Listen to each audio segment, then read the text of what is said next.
Les titres de ce journal, l'AES muscle sa riposte. À Ouagadougou, les chefs militaires enclenchent une nouvelle phase décisive avec la montée en puissance d'une force de 15 000 hommes pour reprendre le contrôle sécuritaire de la région. Vous entendrez le chef d'état-major, général des armées, le général de brigade Moussa Diallo dans ce journal.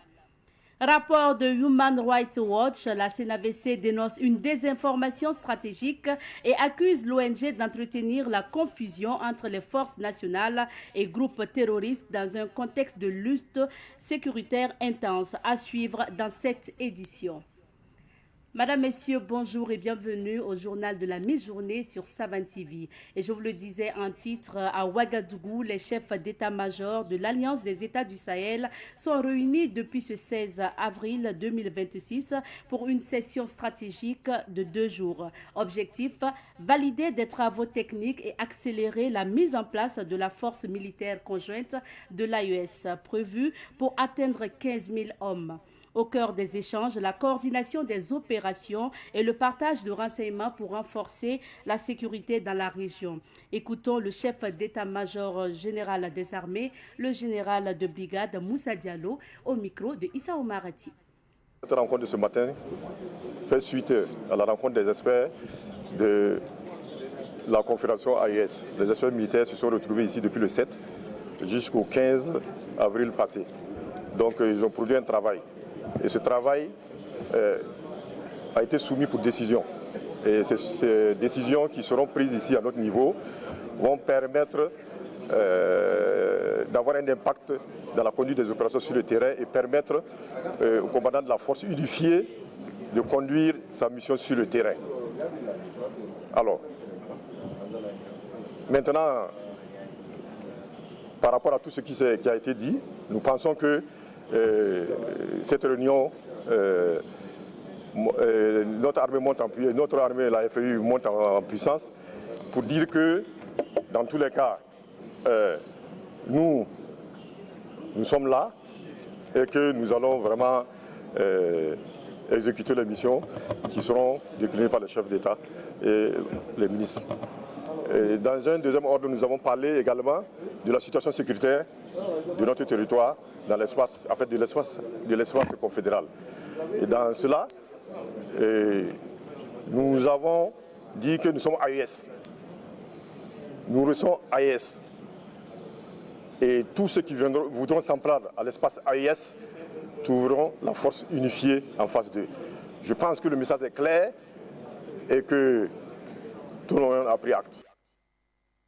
Le rapport de l'ONG Human Rights Watch sur la situation des droits humains au Burkina Faso suscite toujours des réactions. La CNAVC, la Coordination nationale des associations de veille citoyenne, s'insurge contre ce rapport. La CNAVC affirme que les rédacteurs de ce rapport sont de mauvaise foi. C'était au cours d'une conférence de presse. Nous allons suivre le point de Abdoulaye Kinda.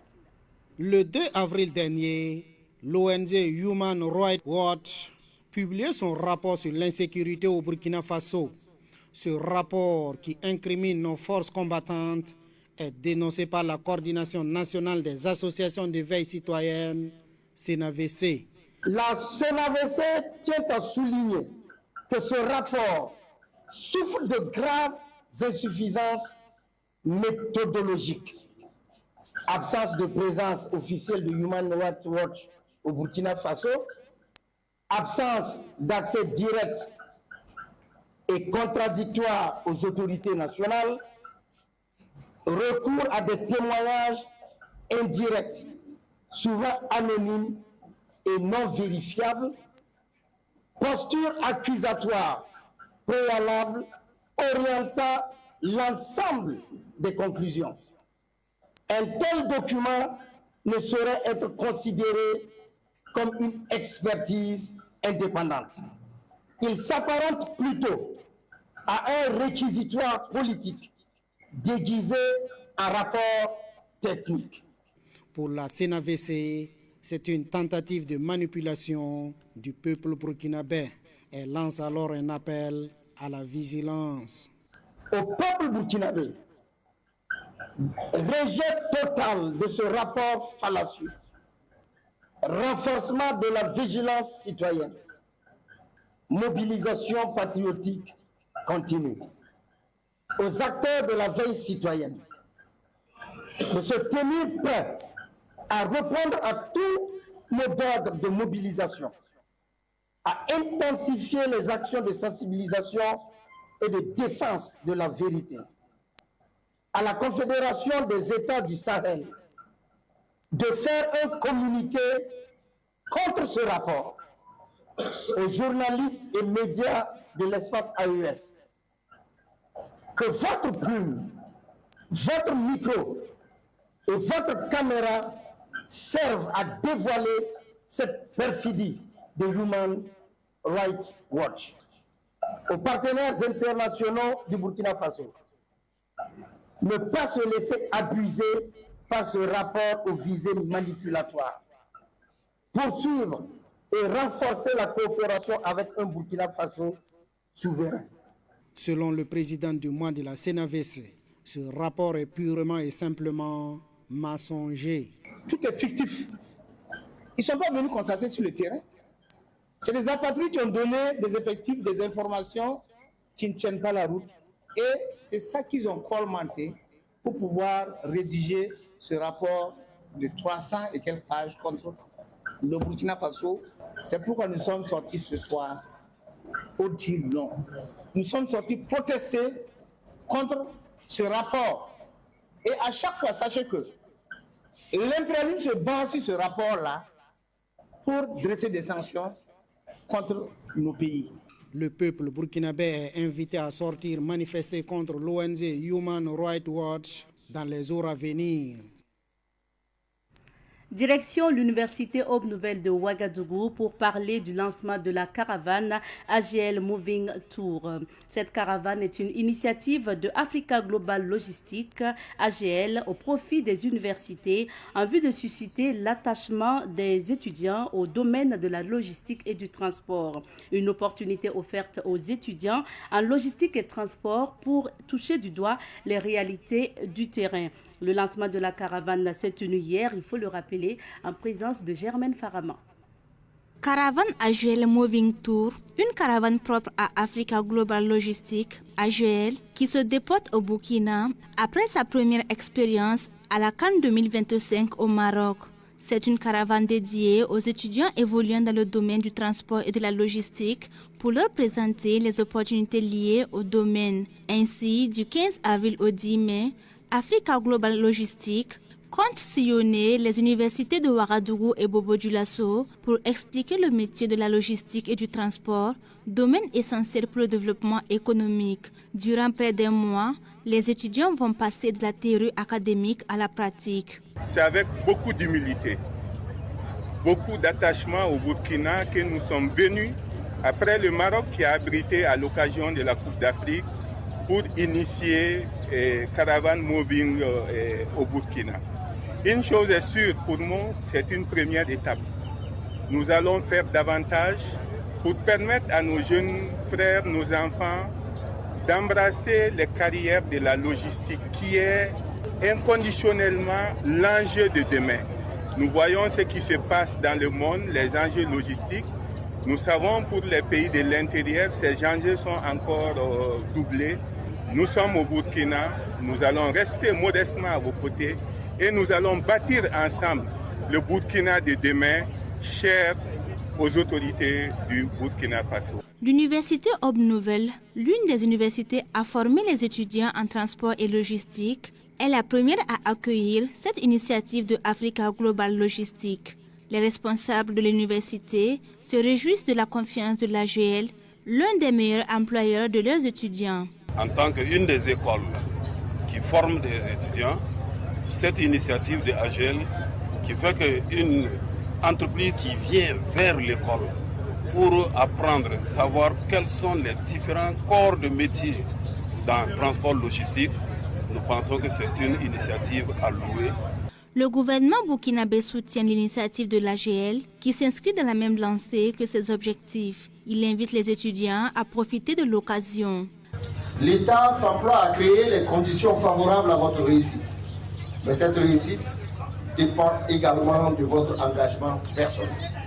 Cette caravane est une opportunité précieuse. Saisissez-la pleinement. Soyez curieux, exigeants envers vous-même, ouverts à l'apprentissage. Développez votre sens de l'effort, votre discipline et votre esprit d'initiative. Le marché de l'emploi est exigeant. Durant la caravane AGL Moving Tour, qui se tiendra du 15 avril au 10 mai, les étudiants auront aussi droit à un coaching en CV, entretien et speech. Ils vont aussi bénéficier d'une ouverture pour les stages dans les entreprises de l'AGL, une filiale du groupe italo-suisse MSC, qui compte actuellement environ 400 employés burkinabés. À l'occasion de la Journée mondiale de l'art célébrée chaque 15 avril, la deuxième édition des Journées internationales des arts graphiques et plastiques de Ouagadougou, JIACPO a ouvert ses portes hier à Ouagadougou. Plusieurs activités sont au programme comme des expositions ventes, des panels et des formations. Un rappel, les JIACPO ont débuté hier mercredi et la clôture est prévue pour le vendredi prochain. Le point, c'est avec Pakisba Mariam Ouedrago. C'est à l'occasion de la Journée mondiale de l'art célébrée chaque 15 avril que se tient la deuxième édition des Journées internationales des arts graphiques et plastiques de Ouagadougou. Pendant 72 heures, les graphistes et plasticiens exposent leur savoir-faire au FESPACO. Nous nous sommes dit qu'il ne faudrait pas rester en marge. Il faudrait aussi montrer au monde entier qu'ici au pays, au Burkina, il y a aussi des artistes engagés, des artistes conscients de leur travail. Donc du coup, nous nous mettons ensemble aujourd'hui pour célébrer notre travail, pour célébrer cette passion, pour célébrer cette activité qui est l'art visuel. Ça va se dérouler sur 3 jours. Nous aurons une communication portée sur l'art et la culture face à l'intelligence artificielle qui sera dite par M. Lompo de la Maison de l'intelligence artificielle. Et demain, nous aurons une formation pratique sur l'utilisation des outils de l'IA pour co-créer des œuvres, pour amplifier la création et puis surtout pour mieux comprendre des plateformes de distribution. L'art plastique est peu connu des Burkinabés, ce qui impacte négativement la vente des tableaux. Au Burkina Faso, les arts plastiques sont le parent pauvre de la culture. Donc du coup, voilà pourquoi nous initions ce type d'activité-là. Et nous encourageons ceux aussi qui font des activités avec les plus jeunes dans les écoles, dans les centres de veille pour enfants, voilà, pour inculquer ça. Voilà, donc du coup, quand ils grandiront, ils sauront que l'art plastique fait partie de nous. Les visiteurs du jour, à l'image de Emmanuel Abissi, pensent que l'État doit s'investir dans le domaine de l'art plastique, car sous d'autres cieux, des tableaux se vendent à des coûts de millions. J'ai écouté un peu les présentations, les explications sur les tableaux. Et je me rends compte qu'en fait, on a des richesses qu'on ne valorise pas et qu'on ne connaît pas. Je me rappelle, quand on regarde les films et autres, là, on entend parler des grands peintres, on entend parler des Van Gogh, des Picasso, des Cézanne, tous ces gens-là. Et on voit les tableaux qui ont des valeurs estimables. Et les gens se tuent pour ça. Bon, c'est dans les films, même je me dis que aussi dans la vraie vie, c'est ça. Et ce que j'ai vu ici, par rapport au tableau que moi je vois dans les films, il y a vraiment pas de différence. Donc c'est pour dire que tout est dans le message. Je pense que nos autorités gagneraient à accompagner cette initiative. C'est sous le thème « L'art et la culture face à l'intelligence artificielle » que se tient la deuxième édition des Journées internationales des arts graphiques et plastiques de Ouagadougou. Elle se poursuit au siège du FESPACO jusqu'à vendredi prochain. Religion pour poursuivre. L'église de la mission apostolique Bethel Temple Grâce et Victoire de Karpala a lancé le mardi passé la 8e édition de sa conférence de victoire et d'adaptation. placée sous le thème suivant « Nous avons tout pleinement en Christ, qui est le chef de toute domination et de toute autorité ». Cette rencontre spirituelle se tient au sein de l'église de Karpala, à Karpala, dans l'arrondissement 11 de Ouagadougou. Samuel Moko nous fait le point. La cérémonie d'ouverture de la conférence de victoire et d'adaptation convie de l'église de la mission apostolique Temple Grâce et Victoire de Karpala a rassemblé fidèles et pasteurs venus de plusieurs régions du Burkina Faso. Dans son mot introductif, le président du comité d'organisation a rendu grâce à Dieu. Je rends gloire à Dieu parce que jusqu'à quelques jours, je ne dormais pas, je priais, je demandais au Seigneur comment allaient se passer les choses. Mais ce soir, je rends gloire à Dieu parce que nous avons eu tout pleinement en Christ pour organiser cette édition. Pour le pasteur principal du Temple Grâce et Victoire, l'objectif de cette conférence est d'inciter les chrétiens à toujours espérer en Dieu, comme le stipule le thème. Nous avons pleinement tout en Christ, qui est le chef de toute domination et de toute autorité. La Bible nous rappelle que c'est seulement en Christ que nous trouvons toute la plénitude de ce que nous voulons, ce que nous devons être et ce que nous aspirons à être. Donc c'est vraiment un thème important qui doit ramener l'homme en lui-même et l'amener à se centrer sur Christ qui s'est livré et qui s'est donné pour tout le monde afin que nous soyons restaurés. Prenant la parole au nom de tous les parrains et marraines, François Guira a exprimé leur disponibilité à toujours accompagner le comité d'organisation. C'est vrai que 2025, on a marqué une pause, mais cette année, c'est pour mieux sauter et je ne peux que les encourager et dire qu'en tant que parrain et également au nom de la marraine, nous sommes à leur côté pour les soutenir. C'est le président national des églises de la mission apostolique du Burkina Faso qui a donné le top départ de cette 8e édition. Il a invité les fidèles à se laisser transformer par la parole de Dieu. En Christ, il n'y a plus rien à ajouter. Vous n'avez plus besoin d'aller faire un sacrifice, d'aller chercher qui, d'aller voir qui, d'aller faire quoi que ce soit. Vous avez toute la plénitude en Christ. C'est ce qu'il veut dire. C'est tout simplement ça. Malheureusement, l'homme n'est jamais satisfait. Donc, il va chercher des voies et moyens pour tenter de se sentir satisfait dans une certaine plénitude. Donc, c'est dommage. Il faut rester dans la parole de Dieu. La conférence de victoire et d'adaptation convie du Temple Grâce et Victoire se déroule du 14 au 18 avril prochain au sein de l'église à Karpala. Elle est née suite à une vision reçue par Aminata Compaoré, fidèle de l'église. C'est pourquoi la première édition a été organisée par les femmes de l'église.